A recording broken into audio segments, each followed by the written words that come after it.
गोंडा जिले के वजीरगंज थाना क्षेत्र के अंतर्गत ग्राम सभा पूरे डाढ़ू के रविशंकर मिश्रा ने राजस्व विभाग के कर्मचारियों पर आरोप लगाते हुए कहा है कि रास्ते की जमीन को अपनी जगह पर न अस्थायी कर हमारी पुश्तैनी जमीन पर स्थापित कराया जा रहा है। इनका कहना है कि हमने कई उच्च अधिकारियों को शिकायत पत्र के माध्यम से अवगत कराया है।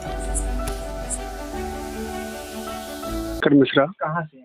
पूरे डाढ़ू वजीरगंज गोंडा से। क्या मामला है? मामला चक्रोट को लेकर है और चक्रोट अपनी जगह नहीं स्थापित करके हमारे आबाद पुश्तैनी जमीन में जो है कर दे रहे हैं। जितने भी अधिकारी लेखपाल कर्मचारी सब हैं, ये उनकी खेतौनी 15 बीघे 6 बिस्से की है, मूल खेतौनी रकबा, और वो 18 बीघे 6 बिस्से जोत रहे हैं, तब भी उनका पेट नहीं भर रहा है। श्रीमान जी, आप सबसे यही अनुरोध है कि हमको न्याय मिलना चाहिए। अगर जो आपका ये मामला है जी, इसकी कहीं शिकायत आपने किया है?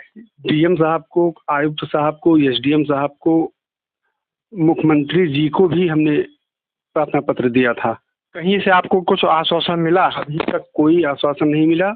हाई कोर्ट से धारा 24 के अंतर्गत हमको एक राहत मिली, उस पर भी जो है एसडीएम साहब धारा 24 के अंतर्गत इसको जो है स्थगित कर दिए।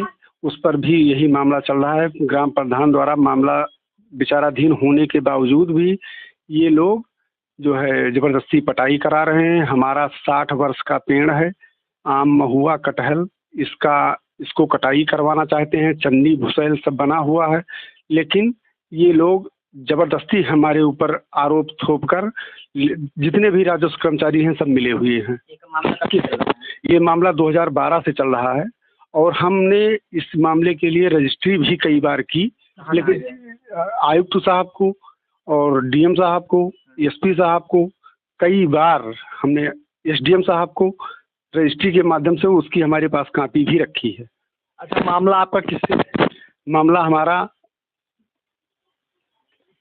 ग्राम प्रधान से भी है और जो आरोप चक्रोट जोत रहे हैं उनसे भी है, जो अन्याय कर रहे हैं उनसे भी है। जो जायज हो उसको कर दिया जाए। हमने कई बार गुहार लगाई कि हमको भी और उनको भी देखते हुए किसी अन्य बिंदु को से स्थापित कर दिया जाए चक्रोट को, जिससे सबकी जो है आवाजाही रहती है, किसी को किसी प्रकार का कष्ट ना हो। लेकिन हमारी एक भी नहीं सुनी जाती है। कोई भी अधिकारी हमारा सुनने को तैयार नहीं है। कुछ दिन पहले नाम भी किया गया था क्या उसमें? जी सर, नायब तहसीलदार के द्वारा पैमाइश की गई, उसकी भी रिपोर्ट हमारे 12 मीटर। मौजूद थे क्या? हाँ, नायब तहसीलदार मौजूद थे। तहसीलदार साहब भी बाद में आए, उन्होंने जबरदस्ती हमारे चन्नी भुसैल के उस पर चक्रोट निकाल दिया। अच्छा, आपकी जमीन में चक्रोट निकाल दिया? जी हाँ, हमारी पुश्तैनी जमीन है, उसमें चन्नी भुसैल, आम, महुआ, कटहल सबके पेड़ लगे हैं, और वो भी आज के लगे नहीं है, 60 वर्ष के पहले के लगे पेड़ हैं। इससे पहले चक्रोट कहाँ था? इसके पहले चक्रोट जहाँ था उसको सबने जोत लिया है, उस पर टीना टप्पर छप्पर रखे हुए हैं, उसको मानने को तैयार नहीं है। ग्राम प्रधान जी उनके फेवर में है, हमारा कोई सुन ही नहीं रहा है। तो इसकी शिकायत उच्च अधिकारी से क्यों नहीं किया अभी तक? हमने किया, लेकिन उसमें उच्च अधिकारी कोई भी जो लिखते हैं सब एसडीएम सबको लिख देते हैं कि एसडीएम साहब जाके जांच कार्रवाई करें। उसमें कोई वही नहीं होता है। आप फाइनल रिपोर्ट लगा देते हैं? जी हाँ।